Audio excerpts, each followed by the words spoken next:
Buenas tardes, bienvenidos todas y todos a este primer Congreso de Justicia y de Prácticas Restaurativas. La verdad que el grupo humano que hemos estado trabajando en la organización de esta jornada ha sido maravilloso y quiero agradecer sinceramente en representación de la provincia del Chaco esta oportunidad que me dieron para poder participar. Gente maravillosa, con una fuerza, con un estímulo que a nivel personal me hicieron mucho bien en todo este tiempo, más allá de lo profesional.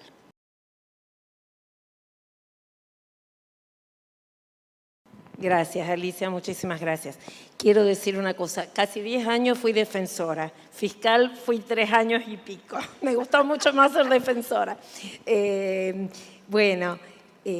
Primero agradecer esta invitación. Yo sinceramente me siento feliz y es como que cuando estoy con todos ustedes que están interesados en la justicia restaurativa, yo ya me siento en casa. Yo ya pienso, bueno, podemos hablar de un montón de cosas. Es realmente lo que uno ha vivido que lo hace sentir, que la gente que quiere este tipo de experiencias está mirando a la justicia con otros ojos y esperando cambios.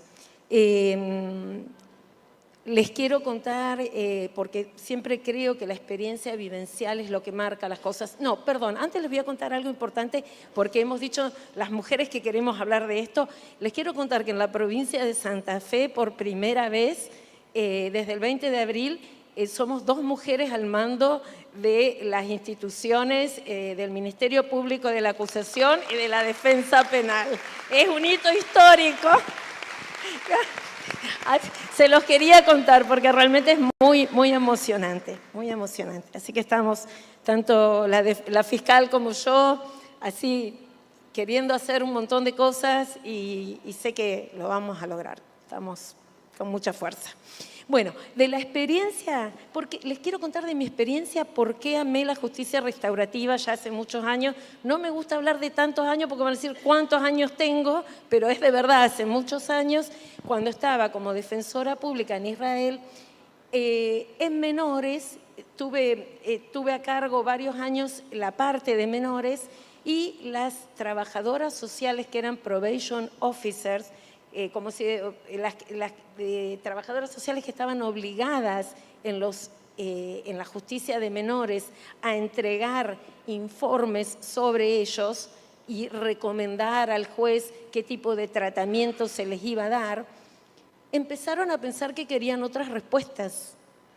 Y en Beersheba, que si ustedes piensan en Israel, Beersheba es el interior, si uno compara con Tel Aviv o Jerusalén.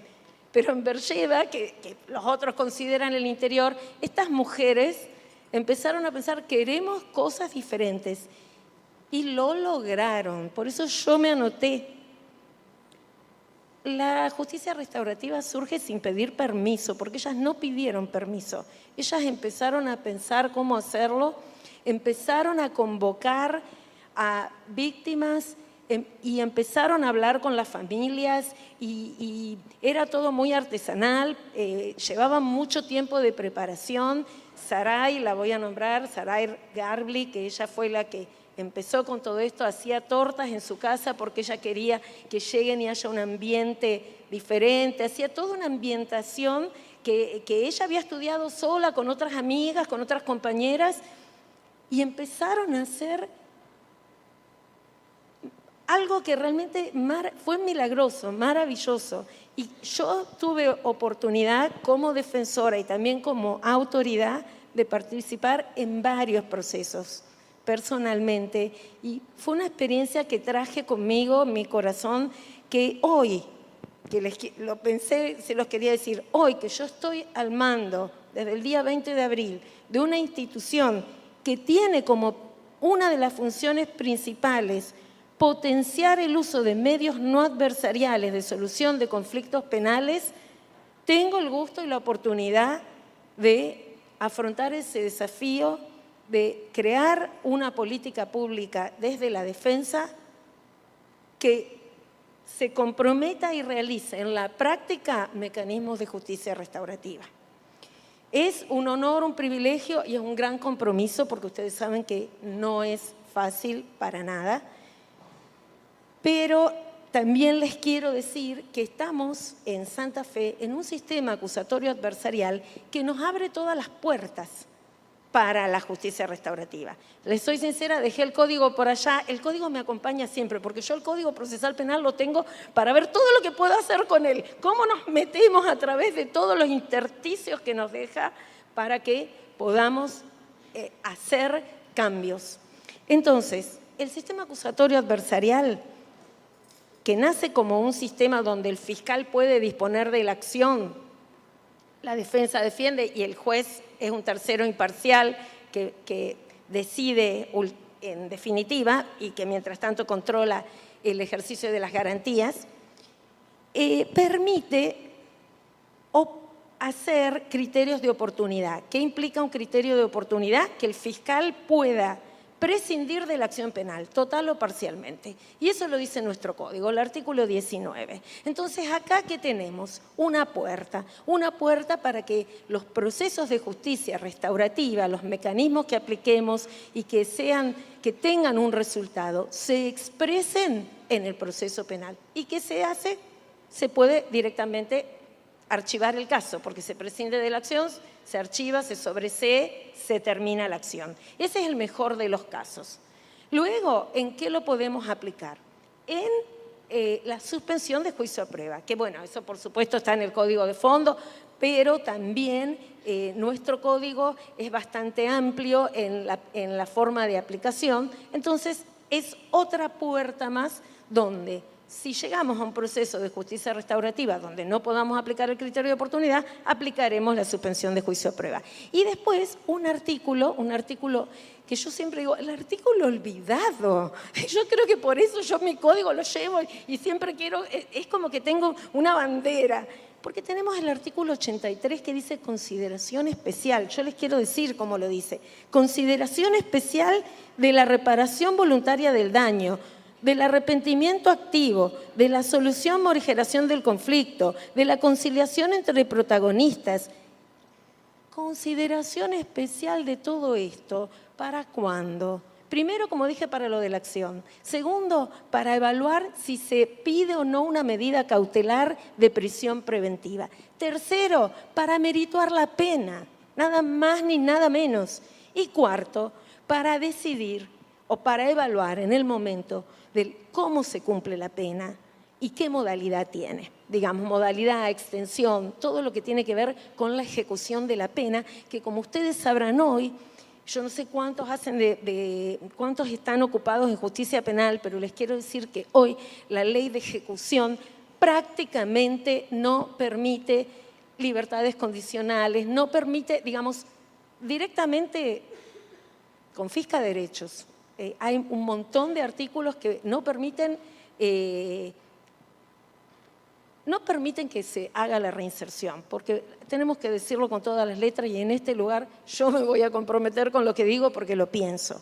Yo creo que es una ley que hoy no está permitiendo la reinserción, porque si no hay salidas alternativas, si no hay salidas transitorias, si no hay lugar en la cárcel para estudiar, si no hay lugares de trabajo, si no hay nada pospenitenciario, entonces seguramente la persona que está detenida, que está presa, que está condenada, no va a tener un cambio o no va a tener una oportunidad de hacer el cambio que desea hacer. Entonces, este artículo es otro de los cuales sinceramente tenemos que aplicar. Y por eso yo digo, por eso pienso sin pedir permiso, buscar cómo podemos hacer. En eso estamos, hemos estado hablando con Germán, con el doctor Gen, buscando todos, ahora con la doctora ella está a cargo de capacitación sobre medios alternativos de solución de conflictos. Tenemos que buscar la manera. ¿Cómo? Va a ser otro desafío. ¿Por qué? Tipo de delitos. Bueno, veremos tipo de delitos. Momento. Antes de empezar la acción, durante. Yo creo totalmente que debemos hacer también procesos de justicia restaurativa cuando la gente está tras los muros. Es importantísimo. Yo creo que es reparador para todos. Y algo más les quería decir del cambio en nuestra legislación, que hubo una reforma que empezó a regir hace muy poco tiempo, por la cual las víctimas deben ser citadas a todas las audiencias en las que se deciden cuestiones importantes del proceso, ya sea medidas imputativas, cautelares, si es un procedimiento abreviado, todas las audiencias de ejecución. Es condición de validez de las audiencias. Eso es importantísimo tenerlo en cuenta. Ahora bien, también podrían las víctimas, no, por supuesto no se puede revictimizarlas, no pueden ir obligatoriamente, solo en el caso que deseen hacerlo. Y esto me trae un poquito, bueno, yo estoy, seguramente vas a hablar sobre víctimas y a veces a mí me cuesta, porque soy defensora, no quiero tanto hablar de las víctimas, pero sí digo lo siguiente. ¿Qué nos pasa? Y esto se los digo porque, bueno, años de ser defensora, muchos años tengo en esto. La sensación de que la fiscalía o los fiscales tienen una tendencia a contener o a acoger a la víctima que desea venganza. Y a veces yo siento que esa escucha no es la mejor ni la más contenedora. Les puedo decir que en casos donde las víctimas querían que el proceso se termine, querían perdonar, querían recibir una pequeña indemnización o sin indemnización, hemos tenido situaciones en las cuales los fiscales, de una manera u otra, lo impedían, se cortaba, siempre se nos impedía también hablar con las víctimas. El tema víctimas es importantísimo en el sentido de la justicia restaurativa. Yo sé que todas las víctimas no van a querer hablar, pero aquellas que quieran, aquellas que cuando pensamos en pacificación, que sean este tipo de procesos donde son respetadas y donde reciben respuestas que la justicia de otra manera, con una condena condicional, no se las va a dar seguro, y no sé si con una condena efectiva, si no hay ningún tipo de diálogo. Es una cuestión para pensar. Y algo más les quiero decir del sistema acusatorio adversarial que está a pleno desde el año 2014 rigiendo en mi provincia. Este sistema considera al delito como conflicto. Ese es el punto de partida. Y al considerarlo como conflicto, pide que todos nos hagamos cargo de la resolución de los mismos. Por eso yo creo que es tan importante y que si aplicamos más justicia restaurativa, vamos a estar cumpliendo mucho mejor con el compromiso que como actores penales y como instituciones que estamos a cargo el hacer de la defensa, que tomemos vamos a cumplir fielmente con el Código Procesal Penal y con sus ideales, que es esto, alternativas a la prisión preventiva, y una mirada a la víctima. Les quiero decir que yo siempre digo, lo tengo ahí como mantra también, 2 artículos que hablan de cómo un juez en la provincia de Santa Fe, un juez penal, tiene que actuar. Fíjense, dice el artículo 10 de la ley 13.018, que es la ley que organiza a los jueces penales. Dice, los jueces procurarán la resolución de conflictos sobre los principios legales los jueces procurarán la resolución de conflictos en los casos sobre los principios legales para contribuir a restablecer la armonía entre sus protagonistas, entre sus protagonistas y la paz social. Fíjense qué importante lo que dice. Y a la vez, antes de que se llegue a un juicio, tenemos una audiencia que es llamada preliminar.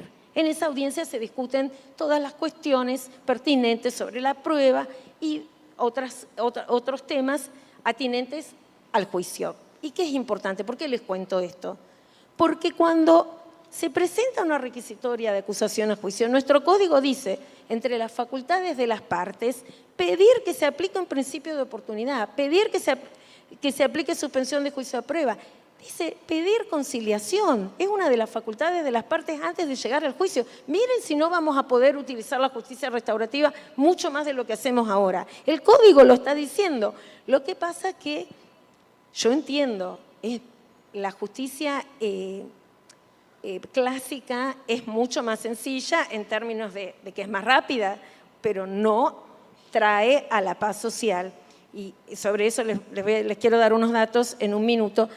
También les quería decir que en cuanto a la audiencia preliminar, luego dice claramente que el juez intentará la conciliación de las partes, así dice el artículo, formulando proposiciones de reparación integral del daño causado, social o particular. Fíjense, daño social inclusive, sí, allá estoy, o particular. Entonces, ¿el desafío cuál es para esta defensa de Santa Fe? Llegar a que se hagan mecanismos de justicia restaurativa.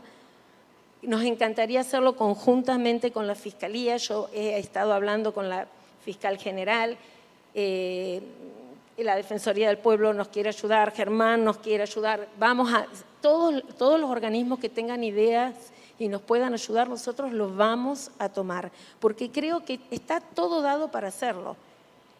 Y hoy, lamentablemente, en Santa Fe tenemos cárceles superpobladas. Desde el año 2014, cuando había 136 personas presas cada 100.000 habitantes, pasó hoy al número, esperen porque no se los quiero decir mal porque me suena terrible, a 263. Fíjense, 2014 135, 2022 263 personas cada 100.000 habitantes encarceladas. Y no hay más seguridad porque, como ustedes verán, no es que haya más seguridad y no hay respuesta porque las personas que salen después de estar cumpliendo una pena, que ya lo ha dicho la Corte Interamericana de Derechos Humanos, nuestra propia Corte, cumplen la pena en condiciones que son humillantes, son degradantes, no se cumple con el principio de la dignidad humana, seguramente van a encontrar muy difícil la posibilidad de reinserción cuando terminen su condena. Entonces, bueno, mi compromiso es hacer todo lo posible. Sé que también cuento con un equipo maravilloso, que todos pensamos de esta manera y bueno, seguir con el apoyo de todos ustedes porque sé que todas las personas que están acá están trabajando para la justicia restaurativa y agradecerles mucho la escucha y lo que me quieran preguntar voy a escuchar. Gracias.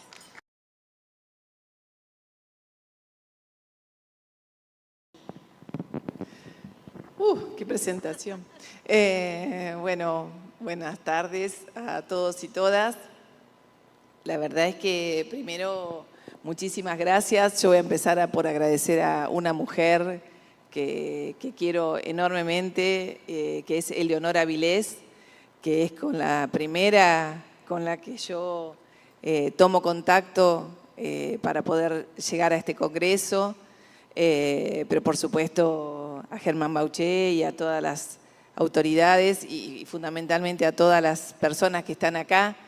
Entre el público hay una persona que para mí es una maestra y la verdad que la tengo que nombrar porque si no, no podría seguir adelante, que es Silvana Greco. Nunca pensé estar yo acá y Silvana allá en este momento, así que nada, me siento honrada por todos lados.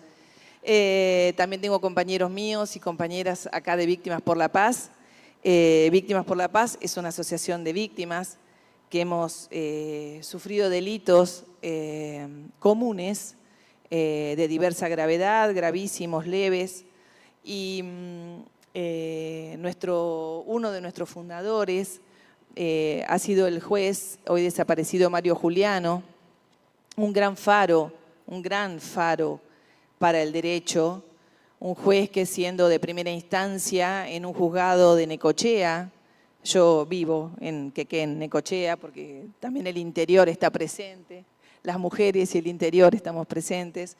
Él ya había fundado la Asociación Pensamiento Penal y bueno, y con Mario a la cabeza, siempre pensando otras vinculaciones y otras formas y una mirada diferente de podernos encontrar inclusive mundos que parecen absolutamente diferentes. Él lo vio, lo supo transmitir y fundamentalmente en Víctimas por la Paz, él con el grupo que éramos empezamos a observar a víctimas que pedíamos otras cosas, que teníamos otras necesidades y que el punitivismo, del que me gusta dar cuenta fuerte y claro, fracasó, no hay más que decir, porque hemos llegado hasta aquí con un nivel de violencia que es espeluznante.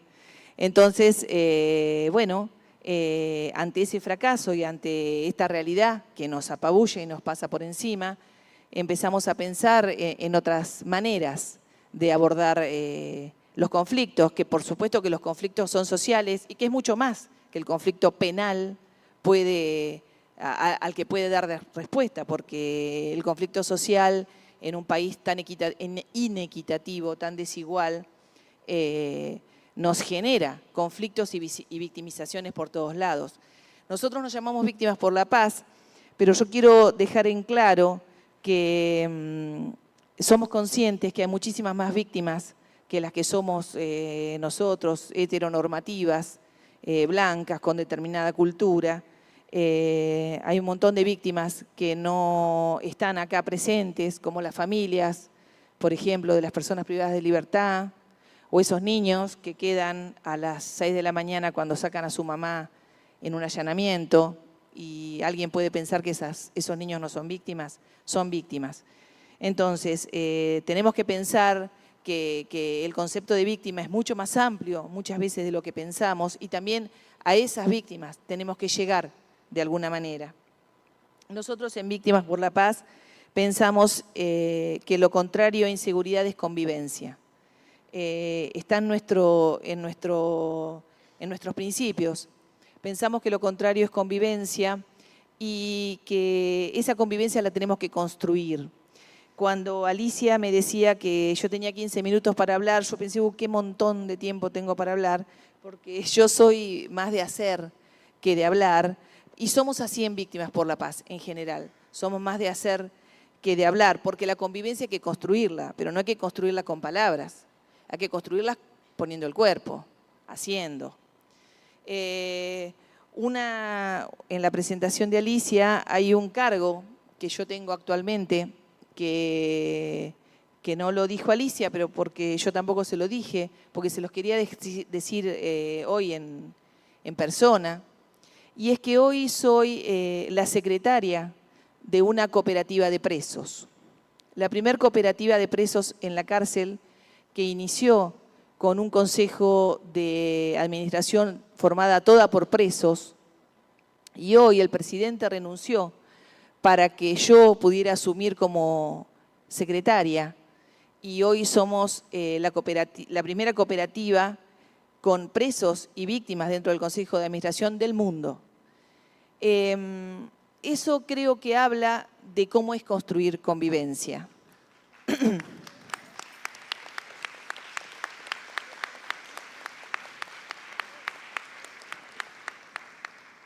Construir convivencia es hacer y pensar en que en la comunidad, en esta trama que nos aúna en la comunidad, tenemos que caber todos. Cuando nosotros somos víctimas, quiero aclarar que, como decía Estela, la justicia retributiva nos revictimiza mucho a las víctimas y no tenemos esa estadística. En general, esa estadística más a partir de la ley de víctimas se podría hacer, pero no la tenemos hecha. Pero nosotros desde la justicia restaurativa nos piden estadísticas. ¿Cuánto hemos hecho restaurativo? ¿Cuánto hemos restaurado? Y todos los que estamos acá y nos dedicamos a justicia restaurativa sabemos que como lo pidió la ONU, que la justicia restaurativa fuera para sanar, sabemos que en todo lo que es restaurativo la sanación casi es del 100%. Pero ¿qué nos pasa? Tenemos pocos casos probablemente. Cuando nosotros hicimos el primer encuentro restaurativo entre adultos, con una muerte de una muchacha que se llama Melissa Núñez, en ese momento, al poco tiempo nos llaman al Congreso para hablar sobre uno de los proyectos de justicia penal juvenil. Y dijimos, ¿cómo no vamos a ir a hablar? Si lo hicimos con adultos, ¿cómo no lo vamos a hacer con menores? Y si lo hicimos en la etapa previa al juicio, ¿cómo no lo vamos a hacer en ejecución? Entonces después también lo hicimos en ejecución, en otro encuentro restaurativo, con un doble homicidio en ocasión de robo. Y lo que surge de esos encuentros es que el 100% es restaurativo. Y tan restaurativo y tan comunidad se puede formar desde esto, que dentro de Víctimas por la Paz, dentro mismo de nuestra organización, hay víctimas y ofensores, inclusive personas pertenecientes al servicio penitenciario bonaerense. ¿Por qué? ¿Por qué? Porque ahí se dan los entramados, ahí se dan los diálogos difíciles, ahí se da el replanteo de la mirada del otro y de cómo vamos a querer conectarnos con ese otro. Nosotros pensamos que conectarnos con un otro amigo, un otro compañero, es súper valioso, un otro pareja, es súper valioso, pero sabemos las dificultades que eso tiene. Entonces tenemos que estar hiperconscientes de la dificultad que es conectarnos con un otro que inclusive nos hizo daño. Pero cuando nos congregamos en la comunidad de Víctimas por la Paz, pensamos que para eso lo hacíamos. Porque no era para hablar sobre nuestros temas personales, que también lo hacemos nuestras catarsis, porque no tenemos el cartel de víctimas, o sea que nos siguen pasando cosas y nos siguen desafiando las violencias que se viven en un país como Argentina. Pero, de todas maneras, decidimos que como organización teníamos la responsabilidad de tener una voz que dijera algo a las políticas públicas. Una voz que dijera, hay víctimas que queremos otras cosas, que necesitamos otras respuestas a nuestras necesidades. Respuestas que en muchos casos son trascendentales, emocionales, necesitamos verdad, necesitamos inclusive dar un perdón, que nos pidan perdón. Necesitamos entender de qué va esto de la reparación, que la reparación probablemente nos lleve toda una vida. Y que la verdad es que cuando nosotros decimos estas cosas y la gente en la sociedad por ahí dice, bueno, pero vos decís esto porque no te pasó. Vos decís esto porque no perdiste un hijo. Sí, perdimos hijos. Sí, nos pasó. Pero nosotros no queremos que las personas se pudran en la cárcel. Porque las cárceles son un inframundo. Porque las cárceles son para castigar hoy, no para reinsertar. Entonces, no podemos proponer que estas personas que las hacemos vivir en un mundo de infierno, el día de mañana sean banqueros. Porque no podemos pensar que eso va a suceder si no hacemos algo ahí.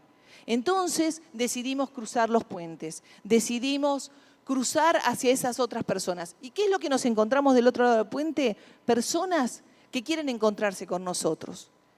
Porque necesitan también esa mirada de humanidad que nosotros podemos dar.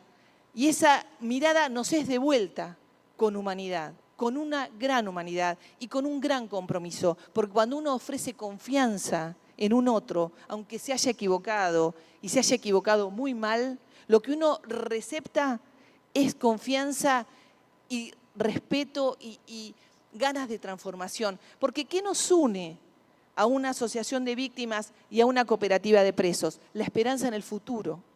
Porque todos necesitamos un futuro mejor. Salir de los círculos tremendamente negativos a los que hemos entrado.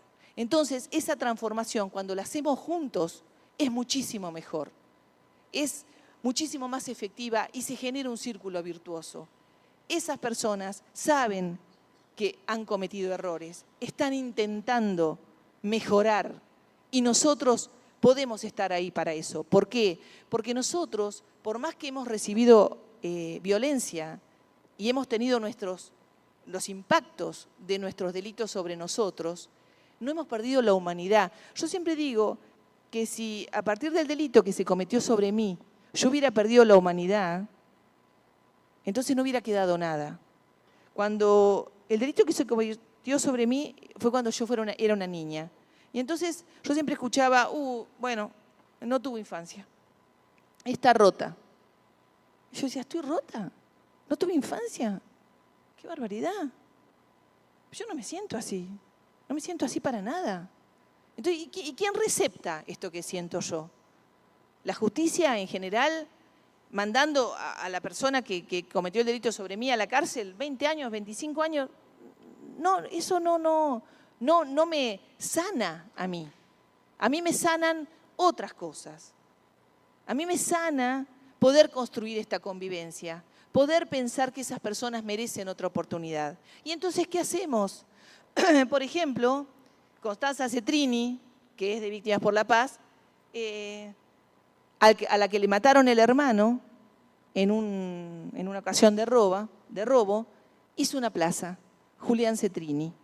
Hizo una plaza porque ella pensó, si estos muchachos que mataron a mi hermano hubieran tenido una oportunidad, y hubieran tenido la oportunidad de tener este lugar para expresar su arte, para expresar lo que necesitaban, y nosotros acercarnos a ellos, quizás mi hermano hoy estaría acá. Y Sergio Núñez, en Tandil, hizo una bicicletería social. Porque ¿qué pensó? Los que atacaron a mi hijo, si hubieran tenido una contención, una manera de entender el trabajo y el acercamiento de otra forma, quizás no hubieran atacado a mi hijo. Entonces hizo una bicicletería social donde entraron todos los pibes del barrio que atacaron a su hijo. Y así puedo dar un montón de ejemplos. Pablo Pérez, que se dedica a la plata solidaria, estando un día juntando juguetes y abrigo para sus campañas, encontró en una casa a la persona que había matado a su padre. ¿Y qué hizo? Se unió a la campaña. Ya había cumplido su condena. Y eso es lo que se decidió, unirse. Mercedes Fernández, Emiliano Cañadas y Fernando Cañadas están en Víctimas por la Paz. Son víctimas y ofensores. Y ahí en Víctimas por la Paz no tenemos diferenciación. Somos personas que estamos tratando de transformar un destino, un futuro. Nosotros, la verdad es que no queremos que se pudran en la cárcel, es que pensar en lo que dice la Constitución, que hay que promover a la paz general, es tarea de todos. Y muchas veces lo reglamentado no nos ha traído paz. Generalmente no nos ha traído paz. Entonces tenemos que hacer las cosas de otra manera. Animémonos a hacer las cosas de otra manera. Porque haciéndolos de otra manera, probablemente encontremos algo que nos haga mejores como seres humanos. Nosotros tenemos un programa de reparación integral desde Víctimas por la Paz y de Asociación Pensamiento Penal, pensando en esto, en que tenemos que comprometernos y generar este tipo de programas que nos vinculen con la justicia. Pero fundamentalmente creo que lo que tenemos que pensar es que esto se soluciona también con amor. Si no hay amor, no hay solución. Si no hay respeto hacia todas las personas, no hay solución. Entonces busquemos las soluciones, démonos la oportunidad de mirar al otro, aunque nos haya hecho daño, pero mirarlo con amorosidad, porque seguramente vamos a tener esa vuelta de la mirada. Muchas gracias.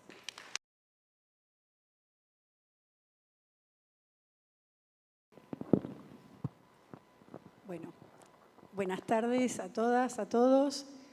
Y bueno, así como hicieron mis compañeras de panel, tengo que agradecer cómo llego yo acá a este tema de la justicia restaurativa. No sé si lo voy a usar, pero no, porque yo traje un PowerPoint, pero prefiero, me parece que como voy a estar de espaldas, me voy a confundir. Pero bien, ¿cómo llego yo a esto?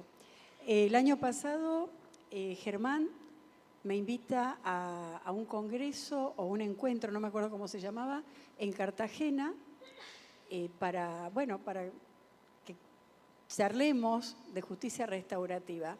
Y yo, jueza de paz, dije, ¿qué tengo que ver? ¿Qué voy a hacer ahí? Pero básicamente también teníamos que hablar de ponernos de acuerdo en un montón de cosas con respecto a fechas de congresos, etc. Y bueno, yo partí. Y por suerte me tocó hablar, encima me dice, tenés que traer algo, tenés que hablar de algo. Por suerte estuve el último día, ¿no? Porque entonces pude ver de qué se trataba. Y la verdad que se trataba de lo que hacemos los jueces de paz todos los días. Y en definitiva, creo que todos los que y todas las que estamos acá, ya sea que estemos en la defensa, algunos en la fiscalía, otros en la justicia formal, abogados, abogadas, etcétera, trabajamos con o para la justicia restaurativa. Y a su vez, más allá de mi cargo como jueza de paz, que cuando también me pasó lo mismo, cuando me ofrecen el cargo, me designan, yo decía, ¿y ahora qué voy a hacer casamientos? ¿Viste? Pero, porque es lo que todo el mundo cree, ¿cuál es el curro, ¿no? Que hay ahí? Que vamos a hacer casamientos. Y no es lo único, porque una vez que uno se sienta ahí, se da cuenta que en realidad trabaja para la gente, para todos somos la primer puerta, como dijo alguna vez una vocal de la Corte, la primer puerta de acceso a justicia que tienen los que no tienen, que tienen los vulnerables. Y eso de repente se arrimaba, y después pasó a ser parte fundamental, de lo que yo ya venía haciendo hacía varios años, que es trabajar, empecé con mediación, con negociación, y me fui metiendo en este mundo de la cultura de paz, de la investigación para la paz. Por eso formo parte, como en la presentación hicieron, de dos asociaciones internacionales como es el CLAIP y el IPRA. Y a partir de ahí, bueno, acá estoy, me volvieron a invitar, digamos. Y bueno, lo que habló tanto Estrella como acá mi compañera que me emocionaste muchísimo, tiene que ver con esta construcción de paz, ¿no? Los que hicieron las autoridades que hicieron la presentación hace un rato, también hablaron básicamente de esta construcción de paz. Hablamos de justicia social, justicia restaurativa, paz social, por ahí se habló. Y bueno, todo eso forma parte de la cultura de paz. Yo no, de repente puedo enumerarles una serie de cosas, pero ustedes están trabajando en eso. Entonces, no sé si son interrogantes en algún momento y a lo mejor para... Esperen que se me perdió mi PowerPoint acá. Cuando hablamos de justicia restaurativa, básicamente eso entra como elemento en la justicia social. Hablamos de justicia social en varios congresos, yo vengo de 2 congresos, en abril y en mayo, en donde en varias oportunidades algunos disertantes y también algunas autoridades decían, sin justicia no hay paz. Por ejemplo, el rector del Alberto Hurtado es un jesuita. Sin justicia social no hay paz, eso lo creo yo firmemente. Y de repente la justicia restaurativa forma parte de todo eso. Si no incluimos a la justicia restaurativa dentro de nuestra tarea, dentro de nuestro pensamiento de todos los días, y no nada más que con respecto a la justicia. Hablamos de restaurar, de lo restaurativo que tiene nuestra, o que necesita, mejor dicho, nuestra vida en la sociedad. porque desde los pueblos originarios, a lo mejor no con estas palabras, pero se utiliza la justicia restaurativa. Y podemos nombrar varios, no solo los pueblos originarios de acá de Argentina o de Latinoamérica. Vengo de un congreso en donde tuve la suerte de poder estar con varios representantes y líderes religiosos de diferentes pueblos originarios del planeta. Ahora lo tenemos políticamente dividido en continentes, pero bueno, territorio de África, de Asia. Y ellos, de alguna u otra forma, no les voy a citar a todos, no se asusten, de alguna forma todos trabajan la justicia restaurativa. Cuando hablamos de justicia social, de repente acá en nuestro país se asocia a un partido político. En realidad es un concepto que nace a mediados del siglo XIX. Algunos lo tiran un poquito más para atrás en la justicia distributiva de Aristóteles.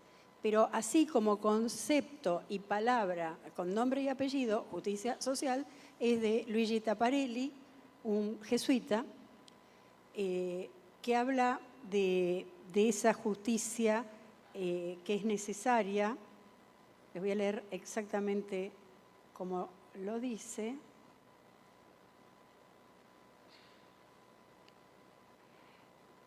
La justicia social debe igualar, dice este sacerdote, de hecho, a todos los hombres en lo tocante a los derechos de la humanidad. Tengan en cuenta de que este señor no estaba en 2023, así que por eso habla de los hombres, ¿no? Y no incluye los hombres como seres humanos, pero bueno. Fíjense, un concepto que básicamente es de lo que venimos hablando todos. Ese concepto de justicia social después se trabaja a nivel, no diría que ideológico, pero sí partidario en Inglaterra, Francia y Argentina, con la socialdemocracia. De hecho, entra a nuestro país de la mano de Alfredo Palacios en 1904. Y hay otra frase que une a la justicia social con la paz, que está en la Organización Internacional del Trabajo. Lo toma la justicia social al hacer sus estatutos como fundamento de la paz. Y dice, considerando que la paz universal y permanente solo puede basarse en la justicia social. Fíjense cómo conectamos una cosa con eso. Ahora, dentro de la justicia social, yo puedo entender varios, no sé si elementos sería la palabra, pero por ejemplo, si hablamos de justicia social, vamos a hablar de bien común.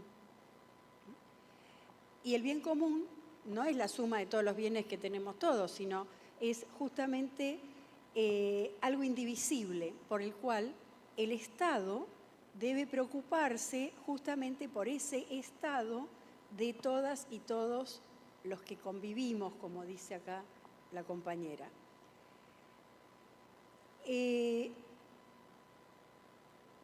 Bien común.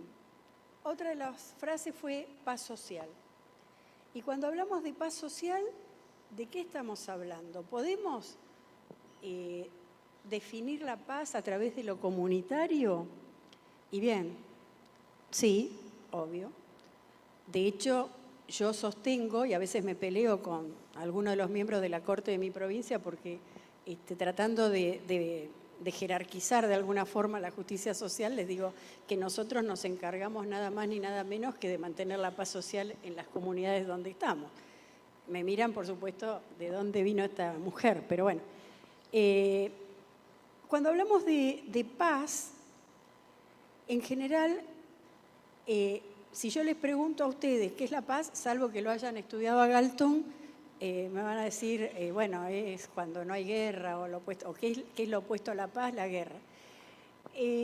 Los que tuvimos el privilegio de estudiar y conocerlo, a Johann, sabemos que él dice que en realidad lo contrario a la paz, y esto también tiene que ver un poquito con lo que dijeron mis dos antecesoras, lo contrario a la paz es la violencia.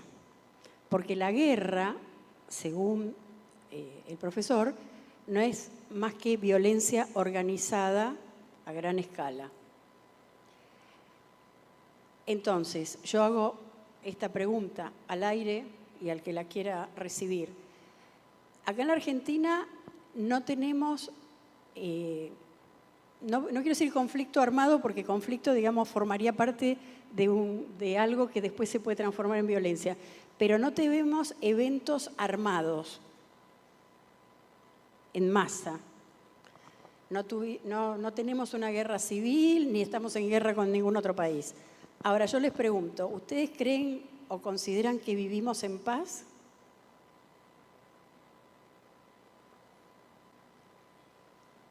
No sé. Entonces, contribuir un poquito, como decía acá la compañera, hacer que el ofensor y la víctima, porque estamos hablando de eso, todos se dedican desde el derecho a esto, tiene que ver también con construir esa paz. La justicia restaurativa, bien entendida y bien aplicada, nos va a ayudar a esa co-construcción. Según Johan Galtung, lo voy a seguir, después voy a cambiar de autor, la definición para él, y fíjense de lo que venimos hablando, ¿no? De paz es una definición simple, cortita, como que es el despliegue de la vida. Díganme si no. El despliegue de la vida, que podemos darle un sentido a partir de la justicia restaurativa, cuando ese despliegue de la vida no se puede desarrollar o no se puede desplegar, por decirlo de alguna forma. Y él dice que justamente la paz es el despliegue de la vida en contraposición a su definición de violencia, que es, según él, cualquier ataque u ofensa evitable a una de las necesidades básicas del ser humano. Y a su vez clasifica las necesidades básicas como necesidades básicas materiales e inmateriales. Para algunos esto debe ser un repaso, ¿no? Todos los que han hecho mediación y demás. Pero vale la pena repasar y refrescar. Las necesidades materiales, bueno, sobrevivencia y seguridad, por decirlo de alguna forma, como ser comer, vestirse, salud, etc. Y las necesidades básicas inmateriales, según el profesor, serían la identidad y la libertad. Y si ustedes se ponen a pensar, todos los delitos tienen que ver con esto. Piensen en algún acto de violencia que no atraviese alguna de estas cuestiones. No existe. Entonces, estamos estableciendo, digamos, qué es la paz. ¿Cuál sería la paz social? Esto aplicado a nuestra comunidad, a las comunidades, a la sociedad, como lo quieran llamar. Me van a disculpar, pero hago esto porque se me va apagando la tablet. Bien. Hasta acá vamos narrando uno de los elementos o temas que tienen que, o dos, mejor dicho, que tienen que ver con la justicia social, que sería el bien común, la paz social y también los derechos humanos, porque todo está entrelazado y concatenado.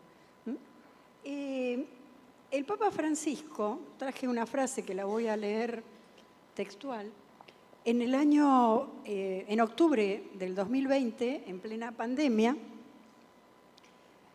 entre otras cosas, en su párrafo 22 de la encíclica Fratelli Tutti, dice esto y que tiene que ver...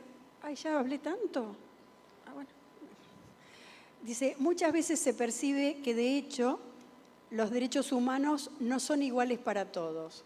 Fíjense, de esto venimos hablando, ¿no? Desde que empezamos. El respeto de estos derechos es condición previa para el mismo desarrollo social y económico de un país. Cuando se respeta la dignidad del hombre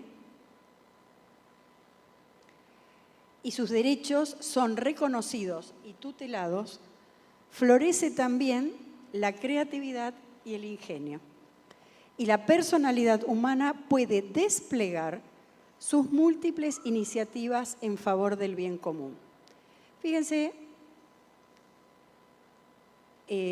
cómo vamos cerrando. Yo no sabía de qué iban a hablar mis compañeras de panel, pero parece que los que nos eligieron y nos pusieron acá sabían que íbamos a completar. Bien, tengo bastante más para decir, pero lo voy a cortar, no se preocupen. Mi compañero de trabajo en la Investigación para la Paz, hemos sido cosecretarios generales del CLAIP durante 5 años, se llama Esteban Ramos Muslera. Espero poder traerlo alguna vez al país para que hable, se contacte con ustedes.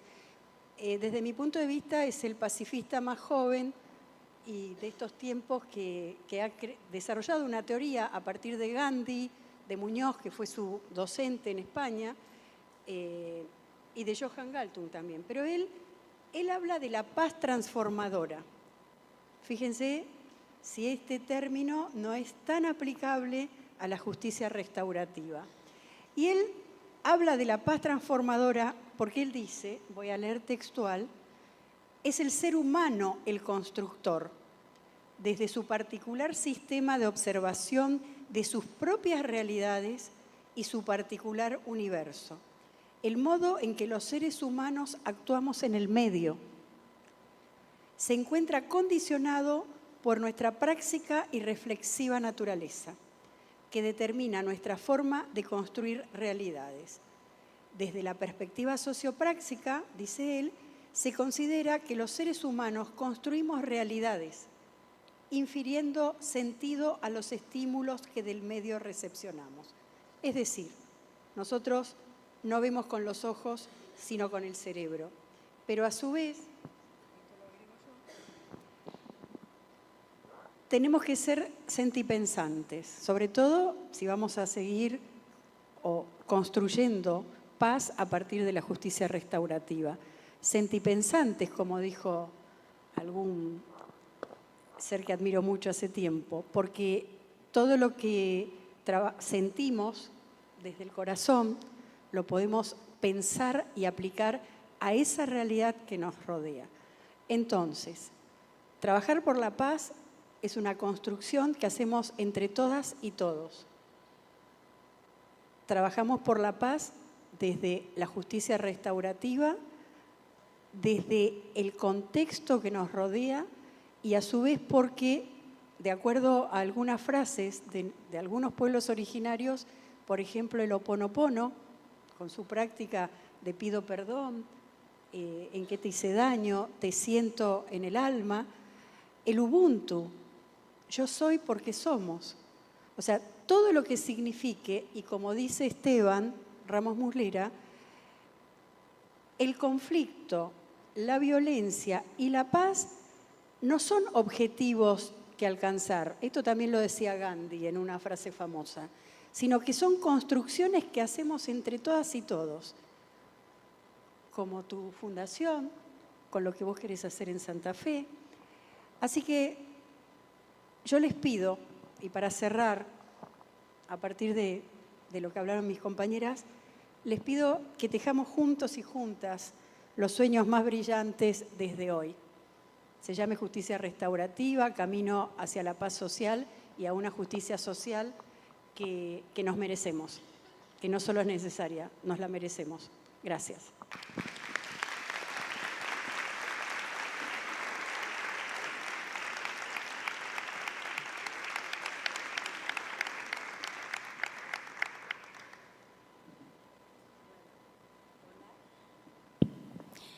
Tenemos preguntas del público y también por streaming. Una de ellas dice, en el programa Víctimas por la Paz, ¿qué herramientas utilizan en las prácticas restaurativas? Por ejemplo, mediación, facilitación, círculos, etcétera. ¿Se me escucha? Nosotros, fundamentalmente en las prácticas restaurativas, aplicamos círculos, podría ser. No sentimos que tenemos que estar encorsetados en ninguna práctica en especial. Las prácticas se han desarrollado de diversa manera, porque en algunos casos los que llegan primero son personas que están colaborando con los ofensores, en otros casos con las víctimas. Entonces, a partir de ahí hemos trabajado en distintos tipos de práctica. La verdad que cuando yo pienso en círculos, lo primero que pienso es cuáles son los círculos dañados, más que en el círculo en sí mismo de cómo vamos a hacer la reparación. Entonces, a partir de ahí, si eso se genera un círculo de trabajo, está muy bien. Pero lo que primero me viene a mí a la cabeza, como facilitadora del diálogo, es cuáles son los círculos dañados. Entonces, ahí sí empezamos a pensar en quiénes son los que van a poder estar presentes en los procesos. Los procesos que hemos hecho han sido diversos, porque en algunos casos han sido directamente reuniones con poco trabajo previo entre ofensores y víctimas, por cómo se han dado las características. Nosotros no pensamos en que esto tiene que ser un proceso del estilo de los procesos que conocemos, porque si no ahí volvemos a dejar la flexibilidad, la creatividad, todo de lado. No burocratizamos esto.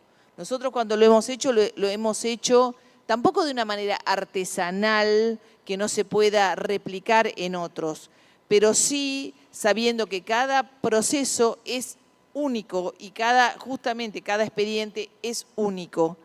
Y también hemos trabajado en general armonizando con la justicia, porque muchas veces nos han llegado trabajos desde los defensores para que nosotros podamos trabajar desde ahí con sus defendidos y con, por ejemplo, instituciones que son las ofendidas. Como por ejemplo en algún momento hemos hecho trabajo restaurativo donde la institución ofendida era el Servicio Penitenciario Federal.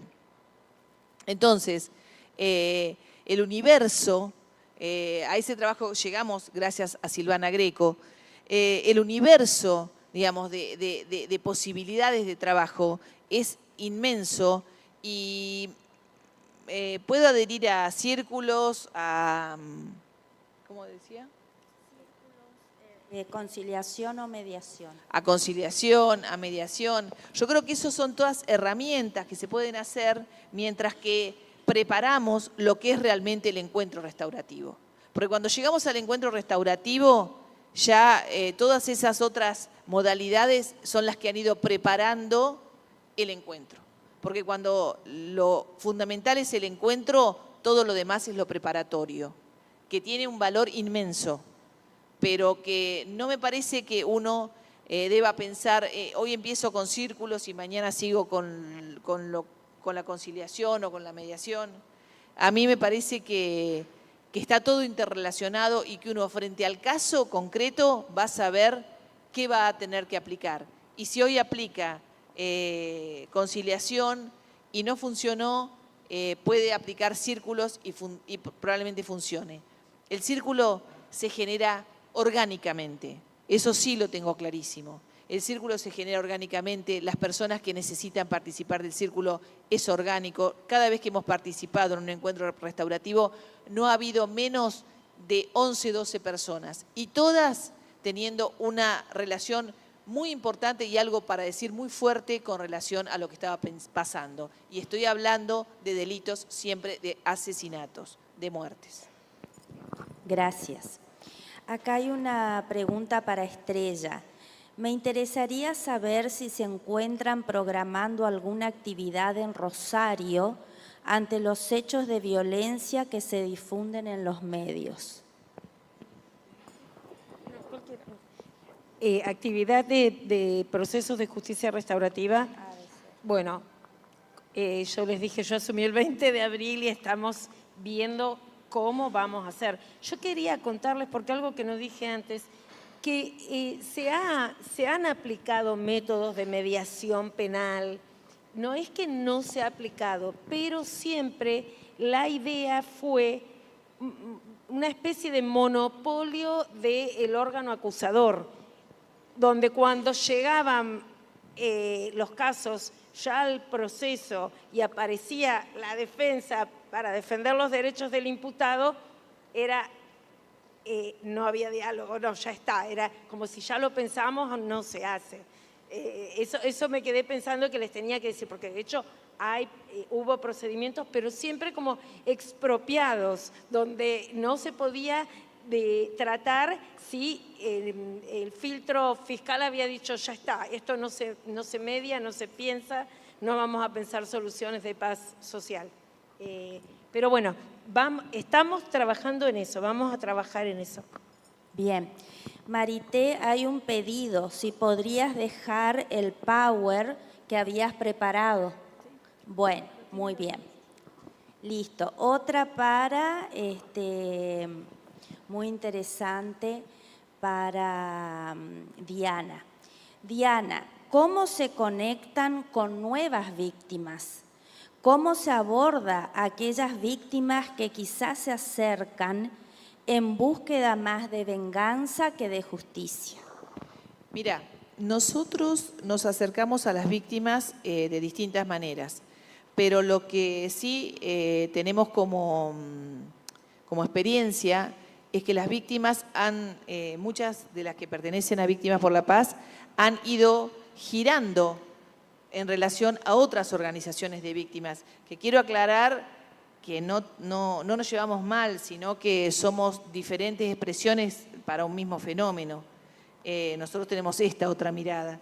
Pero en general, muchas víctimas han llegado a partir de que en otras organizaciones han encontrado eso que es venganza. Y es al dolor contestarle con más dolor. Y nosotros respetamos muchísimo nuestro dolor, con lo cual jamás pensaríamos que al dolor hay que aplicarle más dolor, porque creo que ahí perderíamos nosotros nuestra humanidad, que también nos ha costado como construcción tener, porque el delito nos genera muchísima vulnerabilidad a todos, a nosotros también. Entonces, a nosotros nos llegan de diversas maneras, pero ya llegan conociendo más o menos lo que es Víctimas por la Paz. Y nosotros tenemos algunas entrevistas y bueno, íbamos hablando y entonces aparece… Yo los digo con nombre y apellido porque esto que yo represento son personas de carne y hueso. Hay gente acá. Entonces aparece, por ejemplo, un Emilio Sarubi, que cuando escucha a alguien, a Coti Cetrini, por ejemplo, por la radio, dice, yo quiero conectarme con esa organización, porque yo pienso cómo a mi papá lo mató un chico de 15 años. ¿Qué pasó con ese chico? ¿Qué hicimos como sociedad para que ese chico llegara a empuñar un arma y matar a mi papá? Y ese chico estaba en un centro de contención, o sea, no es que para lo que nosotros pensamos no se había hecho justicia. Para él no se había hecho justicia, para Emilio Sarubi no se había hecho justicia, porque para él la justicia tenía que haber sido más amplia, mirando también qué se había hecho con ese pibe de 15 años. Y así tenemos muchos ejemplos. Así llegan a Víctimas por la Paz, sintiendo que hay otra voz y se puede tener otra mirada desde otra humanidad. Y bueno, nos contenemos también en todo eso.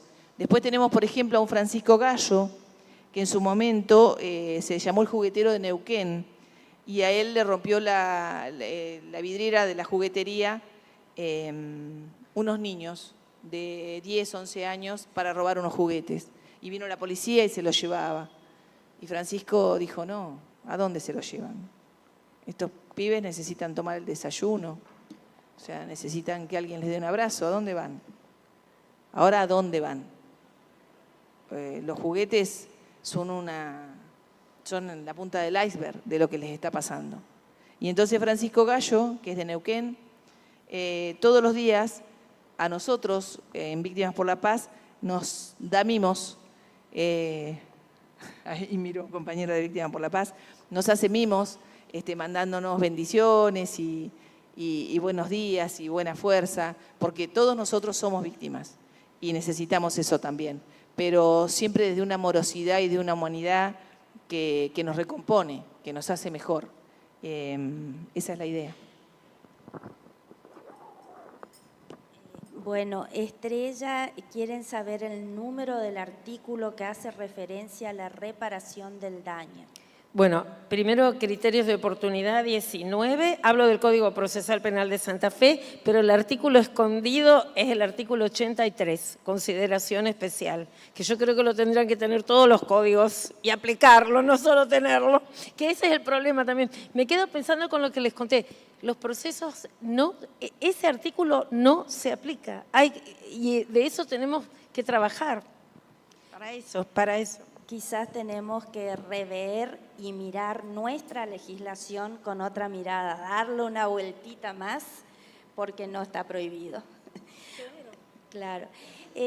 Diana, la última, ¿cuál es el nombre de la cooperativa a la que hacías referencia y cómo logran constituirla estando vigente el artículo 64 de la Ley Nacional de Cooperativas? No dije el nombre de la cooperativa. Uy, Dios, los que me están escuchando, perdón, compañeros de la cooperativa, al presidente, al encargado general, perdón. La cooperativa se llama Liberté, funciona dentro de la cárcel de Batán, que es por Mar del Plata. Es una cooperativa que tiene muchos años, empezó siendo un proyecto autogestionado que se llamó Taller Solidario Liberté, lo pueden encontrar en las redes, hoy somos cooperativa. ¿Qué me preguntaste? ¿Cómo se amoldó a la ley de cooperativa? Bueno, amoldarse a la ley de cooperativa como Liberté son abridores de caminos, son luchadores sin descanso, y trabajadores de 6 de la mañana a 11 en recuperar derechos y en querer ser lo que nosotros en Víctimas por la Paz siempre decimos, cuando salgan un vecino más. Entonces hacen muchas cosas para eso. Tienen una diplomatura, paso el chivo, tiene una diplomatura que tiene anotadas, en este momento ya lleva 4.000 personas anotadas, una diplomatura con la Universidad de Mar del Plata, la tercera edición, y tiene un montón, infinidad de espacios productivos. Y para ser cooperativa, para saltear el artículo 64, fue toda una tarea junto con INAES para poder tener esa excepción del artículo 64. Y como fue la primera cooperativa con estas características, hoy abrió el camino, por eso digo que son abridores de caminos, hoy abrió el camino a que otras cooperativas de personas privadas de libertad puedan tener su matrícula. Hoy tenemos matrícula nacional, matrícula provincial, libros, todo lo que se trabaja en la cárcel es a través de medios electrónicos, y tienen el trabajo concreto y a su vez todo el trabajo simbólico, porque para ellos la recuperación de derechos es tan importante como vender yerba. ¿Por qué? Porque les importa más la recuperación de derechos que lo que pueden obtener económicamente, aunque lo económico es muy importante para sostener a sus familias, cosa que a ellos y a sus familias también les ha devuelto muchísima dignidad. Pero ese artículo 64 ya está cambiado, ya se ha trabajado sobre eso. INAES, con su presidente Roy a la cabeza, de hecho abrió la diplomatura el sábado pasado. Y la verdad que el apoyo que se tiene es enorme del mundo cooperativista, porque con estos principios de solidaridad y de la mirada con el otro, creo que ahí nos estamos restaurando en general todos. Siempre lo restaurativo está en lo relacional. Entonces, bueno, la cooperativa Liberté es un ejemplo de esto y de muchas, muchas otras cosas. Bueno, se me estaba pasando la última para Estrella. ¿Hay datos sobre la resolución de conflictos en la provincia de Santa Fe? Los datos que yo había preparado justamente pensando que son importantes y que porque nosotros estamos tratando de hacer un diagnóstico, que ustedes saben, para encarar cualquier política pública, lo primero es un diagnóstico. Voy a decirles, en primer lugar, son dificilísimos de obtener, por lo menos desde la defensa penal tenemos un sistema que es muy difícil de obtener estadísticas y son datos que no se obtienen tampoco de otros organismos. Sin embargo, el Ministerio Público de la Acusación, de algunos datos que publica, pudimos obtener que el año pasado un 3% de las causas con autores identificados, porque ese desglose hicimos, tuvo algún tipo de salida alternativa como suspensión de juicio a prueba, conciliaciones y mediaciones. Yo no sé cómo las clasifican, pero eso es lo que les dije. Mediaciones, conciliaciones, suspensión de juicio a prueba, el 3% de las causas con autor identificado. Pero vuelvo y digo, no está presente la política de pensar qué mecanismo, qué proceso se puede utilizar una vez que empezamos el proceso y que hay una víctima que quiere cambios, eso no está. Y por eso, bueno, vamos por la cultura de la paz social. Ojalá que el año que viene pueda venir y contarles ya que estamos con algún proyecto funcionando. Bueno, muchísimas gracias a las tres.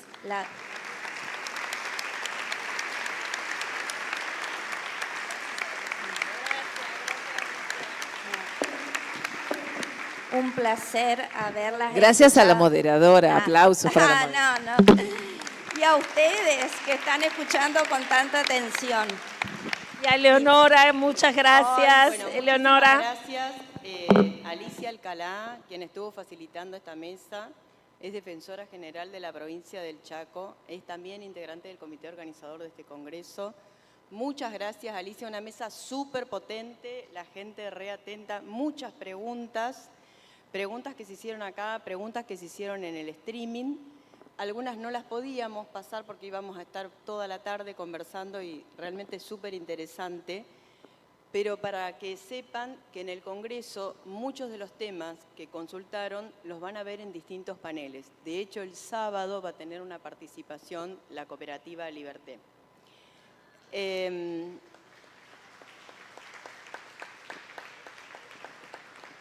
Ahora, para quienes nos están siguiendo desde el canal del Ministerio de Justicia de la Nación, se va a cortar el vivo, pero va a quedar grabado para que se pueda ver y el vivo va a retomar el sábado. Antes de que se retiren, 2 o 3 cositas así parroquiales que no nos queremos olvidar.